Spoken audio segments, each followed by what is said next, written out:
Hello friends, welcome back to my channel. இன்னைக்கு இந்த வீடியோல நம்ம பார்க்க போறது build up collar neck crop top. Video போறதுக்கு முன்னாடி என்னோட சேனல் சப்ஸ்கிரைப் பண்ணாதவங்க மறக்காம சப்ஸ்கிரைப் பண்ணிக்கோங்க. வாங்க வீடியோக்குள்ள போலாம்.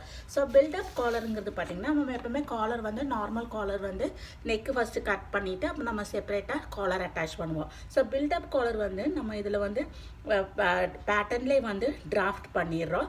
ஸோ வந்து நம்ம செப்பரேட்டாக அட்டாச் பண்ணுறதில்ல, பேட்டர்னோட டிராஃப்ட் பண்ணிடுறோம். ஸோ இன்றைக்கி இந்த built up collar neck crop top வந்து நான் வந்து ஸ்மால் சைஸில் தான் ஸ்டிச் பண்ண போகிறேன், எக்ஸஸ் சைஸில். ஸோ செஸ்ட் பார்த்தீங்கன்னா செஸ்ட் மெஷர்மெண்ட் வந்து 34 அண்ட் வேஸ்ட் பார்த்தீங்கன்னா 28 இன்ச்சஸ். டாப்போட லென்த் வந்து நான் வந்து இங்கே வந்து 18 இன்ச்சஸ் எடுத்துருக்கிறேன் க்ராப் டாப்னால. உங்களுக்கு வந்து எவ்வளோ லென்த் வேணுமோ நீங்கள் அதுக்கு தகுந்த மாதிரி